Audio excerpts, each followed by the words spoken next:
अभी तक effort test समझाया। एफर्ट टेस्ट के 6 टेस्ट आपने समझ लिए हैं। उसमें करना क्या है ये आपको आइडिया हो गया। जब कल करके देखोगे इन्हें तो और ज्यादा बेटर आइडिया हो जाएगा। नेक्स्ट टेस्ट जो है वो है आपका बैरो फिटनेस टेस्ट। ठीक है, बैरो फिटनेस टेस्ट के अंदर क्या है, पहला है स्टैंडिंग ब्रॉड जंप टेस्ट। इसका मतलब क्या है कि आपको खड़े होना है, पैर खोलकर ब्रॉड जंप करना है। फिर उसके बाद जंप करने के बाद कितने फीट कितने इंच जंप किया ये आपको मेजर कर लेना है। और यहाँ पे टेबल बनी हुई है फीट और इंचेस के हिसाब से, लड़के लड़कियों के हिसाब से अलग अलग। इसके हिसाब से आप ये बताओगे कि एक्सप्लोजिव स्ट्रेंथ लेग मसल्स की वो बैड है, पुअर है, फेयर है, एवरेज है, गुड है, एक्सीलेंट है। यहाँ टेबल के हिसाब से स्टैंडिंग ब्रॉड जंप टेस्ट खत्म हो गया। एक्सीलेंट कितने का? एक्सीलेंट 9 फुट 10 इंच लड़कों के लिए 10 इंच। अगला है zigzag run test. Zigzag run test 16 by 10 का एक सर्किट बना हुआ है, ये आप देख ही रहे हो बराबर में अपने। इधर हो जाइए अरुण, चलो वापस आ जाओ। तो ये जिगजैग रन टेस्ट आपको 16 बाई 10 के सर्किट में 3 लैप लेने हैं। जहां से स्टार्ट पॉइंट होगा वहां से आप लैप लेते हुए चक्कर काटते हुए 3 बार चक्कर काटोगे। 3 बार चक्कर काटने के बाद में आपका जो भी रिकॉर्ड टाइम होगा वो चेक कर लिया जाएगा। रिकॉर्ड टाइम सेकंड में चेक किया जाएगा स्टॉप वॉच से। 3 चक्कर आपने कितनी सेकंड में काटे उसके हिसाब से यहाँ पे बॉयज और गर्ल्स के लिए टाइम दिया हुआ है। और इससे आपकी पता चलेगी कोऑर्डिनेटिव एबिलिटी कि आपके अंदर एजिलिटी कितनी है, फुर्तीलापन कितना है। फुर्तीला आदमी वो होता है जिससे न्यूरोमस्कुलर कोऑर्डिनेशन बहुत सुप्रीम होता है, फास्ट होता है। तो एजिलिटी को पता करने के लिए टेस्ट है, एजिलिटी पता करेंगे। तीसरा टेस्ट है मेडिसिन बॉल थ्रो टेस्ट। इसके अंदर एक बॉल होती है लड़कों के लिए जिसका वजन 3 किलोग्राम, लड़कियों के लिए 1 किलोग्राम होता है। एक प्रोजेक्शन लाइन होती है, वहां से आप मेडिसिन बॉल को थ्रो करते हो। मेडिसिन बॉल जब आप थ्रो करोगे तो कितनी डिस्टेंस तक पहला टिप उसका बॉल का हुआ तो वो डिस्टेंस आप मेजर कर लोगे, उसके हिसाब से ये बताई जाएगी। और ये फिट में नापी जाती है। लड़कों के लिए 3 किलो की बॉल, लड़कियों के लिए 1 किलो की बॉल। कितनी दूरी पर गिरी वो फिट में नाप करके excellent, good, average, fair, poor और बैड ये कैटेगरी दी जाएगी। और इससे पता क्या चल रहा है आपके आर्म्स की, शोल्डर की एक्सप्लोजिव पावर कितनी है, एक्सप्लोजिव स्ट्रेंथ कितनी है, ये आपको पता चल रही है। तो ये बैरो फिटनेस टेस्ट हुआ, 3 टेस्ट हैं। नेक्स्ट है आपका cardiovascular fitness test. Cardiovascular fitness test है आपके हार्ट की हेल्थ को बताता है कि आपका जो कार्डियक है, जो आपका हार्ट है वो कितना सही है, कितना सही कार्य कर रहा है। Cardio respiratory ability, cardio respiratory में अब 2 चीजें हो गई, हार्ट की भी हेल्थ बताएगा और रेस्पिरेटरी मतलब आपके लंग्स कितने काम कर रहे हैं उसकी भी हेल्थ बताएगा। तो यहाँ पे आपको एक ट्रैक चाहिए 1609 मीटर का।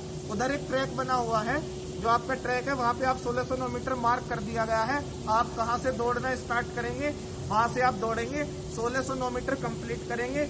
और इसमें आपको कुछ चीजें पता होनी चाहिए। जो भी आपका सब्जेक्ट है कि उस सब्जेक्ट का वेट कितना है, उस सब्जेक्ट की एज कितनी है, उस सब्जेक्ट का जेंडर क्या है, मेल और फीमेल। मेल के लिए 1 नंबर मतलब फिल करोगे इक्वेशन के अंदर और फीमेल के लिए 0 पुट कर दोगे इक्वेशन के अंदर।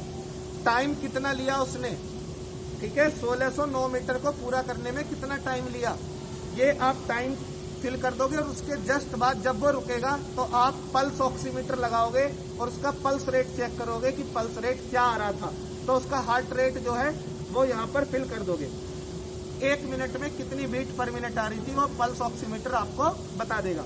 इस इक्वेशन का जो भी रिजल्ट निकल करके आएगा, Rockport walking test evaluation female, Rockport walking test evaluation male, इस कैटेगरी में देखोगे एज के हिसाब से यहाँ पर देखोगे कि वो इक्वेशन का रिजल्ट क्या रहा। उस रिजल्ट के हिसाब से आप ये बताओगे कि उसका cardio respiratory system very poor था, फेयर था, गुड था, एक्सीलेंट था या सुपीरियर था। आई बात समझ में। जैसे पिछली वाली बैरो फिटनेस टेबल, बैरो फिटनेस टेस्ट की कोई टेबल नहीं बनी हुई है, अच्छी बात यह है। कार्डियोवास्कुलर फिटनेस टेस्ट की भी कोई टेबल नहीं बनी हुई है, ठीक है। तो ये कार्डियोवास्कुलर फिटनेस टेस्ट की भी कोई टेबल नहीं बनी हुई है। यहाँ पे बस आपको एक टेस्ट कर लेना है 5-5 सब्जेक्ट पर। टेबल बनेगी तो वो बाद में हम देख लेंगे, टेबल बनानी होगी तो हम देख लेंगे बाद में, ठीक है। नेक्स्ट है Harvard step test. Harvard step test में क्या है, जैसे इस बेंच की ऊंचाई, ठीक है, लड़कों के लिए कितनी है 20 इंचेस और लड़कियों के लिए कितनी है 17 इंचेस। एक बेंच है इस तरीके की, जैसी ये बेंच पड़ी हुई है, लड़कों के लिए इसकी जो ऊंचाई है वो 20 इंच है, लड़कियों के लिए 17 इंच है। तो इस पे करना क्या है, आपको स्टेप रखने हैं और इस स्टेप किस तरह से रखने हैं मैं रख के दिखा रहा हूँ। झोले को पकड़ना भाई, मतलब पहला स्टेप, दूसरा, पहला दूसरा, ये स्टेप आपको रखने हैं, ठीक है। तो इस तरह से करते करते आपको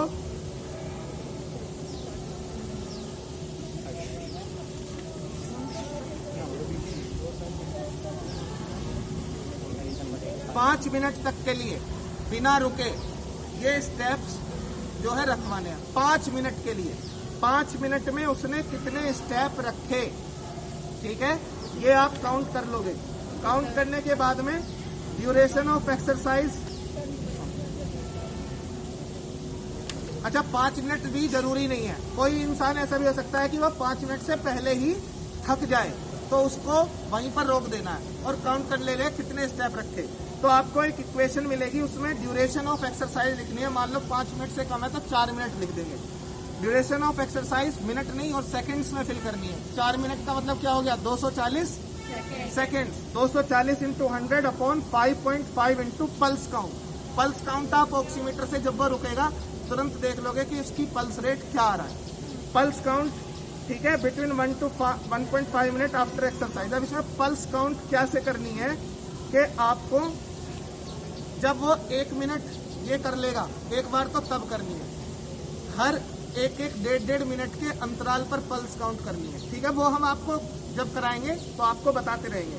इक्वेशन में आप इस 3 यहाँ पर कंप्यूटेशन के लिए इक्वेशन है, तीनों इक्वेशन में आप डाल देंगे, फिर उसके बाद में इवेल्युएट करके बताएंगे कि कार्डियोवैस्कुलर फिटनेस इसकी एक्सीलेंट आई, गुड आई, एवरेज आई, लो आई या पुअर आई।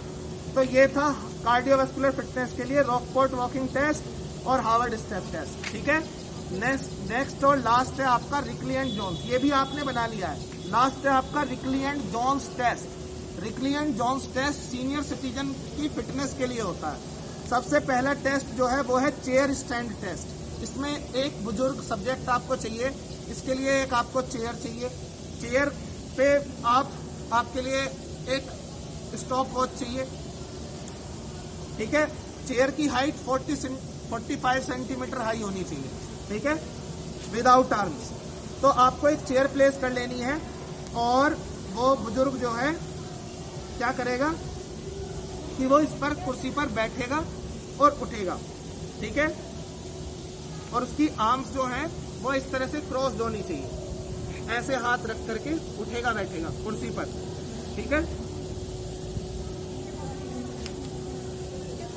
और ये 30 सेकंड के लिए किया जाना चाहिए। 30 सेकंड में वो कितनी बार उठा बैठा ये आप देखोगे फिर इस टेबल में। अगर वो पुरुष है तो उसके हिसाब से बिलो एवरेज क्या है, एवरेज क्या है, एबव एवरेज क्या है। इससे आप पता क्या कर रहे हो, इससे आप बुजुर्ग की स्ट्रेंथ और एंड्योरेंस चेक कर रहे हो लेग मसल्स की, ठीक है, थाई मसल्स की। नेक्स्ट है arm curl test. Arm curl test में वेट दिया जाएगा, 8 पाउंड वेट तो मेंस के लिए है और 5 पाउंड विमेन के लिए है। सॉरी 5 नहीं 4 पाउंड विमेन के लिए है। तो इसमें क्या करना है, 30 सेकंड में जितना पॉसिबल हो कितनी बार वो आर्म को उस वेट को लेकर के कर्ल कर सकती है। इसके लिए भी चेयर आपको चाहिएगी और वेट के लिए डंबल चाहिएगा, 8 पाउंड का और 4 पाउंड का डंबल आपको चाहिएगा, ठीक है। फिर जितना रिपीटिशन हुआ नंबर ऑफ रिपीटिशन के हिसाब से टेबल में देख के आप बताओगे कि जो आपकी आर्म मसल्स हैं, शोल्डर मसल्स हैं, उनकी स्ट्रेंथ और एंड्योरेंस कैसी है किसी बुजुर्ग की। नेक्स्ट है sit and reach flexibility test. इसके लिए भी आपको एक चेयर चाहिए और आप जैसा कि मैंने बताया था दोनों हाथ आगे मिलवाओगे, फिर डिस्टेंस मैच करके बताओगे कि अगर डिस्टेंस कुछ ज्यादा रह जाती है तो वो माइनस में जाएगा, अगर आगे निकल जाती है तो प्लस में जाएगा। वैसे बुजुर्गों की प्लस में तो बहुत मुश्किल होता है कि वो जाती है, माइनस में ही जाती है। तो वो कितने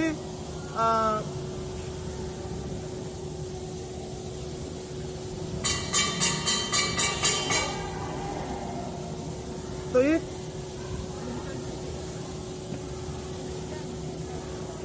कितने इंचेस, कितने सेंटीमीटर, एक मिनट, कितने इंचेस दूर रही, कितने इंच की डिस्टेंस रही, उस इंच के हिसाब से टेबल में देख के आप ये बताओगे कि जो बैकबोन है उसकी फ्लेक्सिबिलिटी कैसी है, बिलो एवरेज है या अबव एवरेज है। ठीक है। नेक्स्ट है back scratch test. Back scratch test में क्या है, जैसे कि बताया था हाथ पीछे मिलाते हैं दोनों, तो उन हाथों के बीच में कितनी दूरी रही। ज्यादातर लोग मिला नहीं पाते, यंगस्टर्स तो मिला देंगे लेकिन सीनियर सिटीजन नहीं मिला पाते। तो बैक स्क्रैच टेस्ट से भी क्या पता चलता है कि शोल्डर्स का मोशन कितना है, कितने मूव कर पा रहे हैं शोल्डर, कितना मूवमेंट रेंज कैसी है, वो आइडिया हो जाएगा। ठीक है। इसके लिए एक रूलर स्केल की जरूरत पड़ेगी आपको।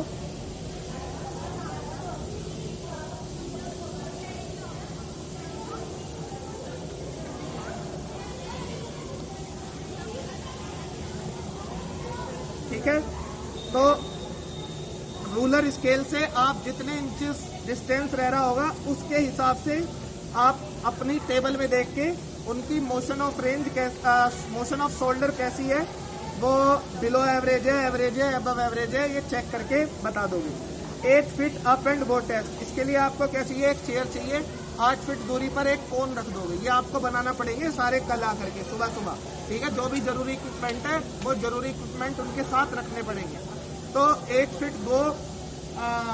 Feet up and go test में क्या करना है आपको, आप जब कमांड दोगे गो, तो वो खड़ा होगा बुजुर्ग, 8 फीट की दूरी पर जो कोन रखी है वहां तक चल के जाएगा, जितनी तेज चल के जा सकता होगा, जितनी तेज उठ के जा सकता होगा, और उसको घूम के वापस आके बैठना है।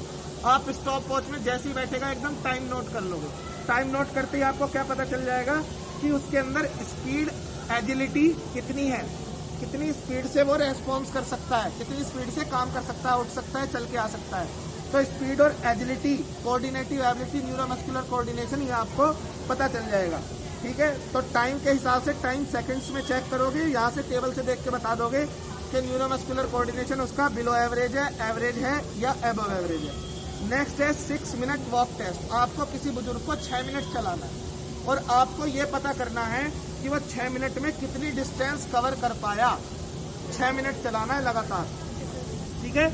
तो ये 6 मिनट में जो डिस्टेंस कवर की जाएगी वो मीटर में आपको चेक करना है। 46 मीटर आपने नाप ही रखा है, इसी लाइन पे चला देंगे, उससे क्या होगा कि हमें आइडिया हो जाएगा कितने मीटर चला।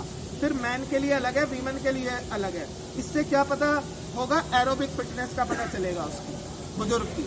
तो ये 6 मिनट वॉक टेस्ट हो गया। इन सब की जो रीडिंग है वो यहाँ पे टेबल है, इस टेबल के अंदर फिल कर लेनी है। ऐसी टेबल आप अपनी फाइल में पीछे बनाओगे। तो ये आपके टेस्ट हो गए सारे के सारे। कल आपको आकर के टेस्ट कंडक्ट करने हैं। Thank you.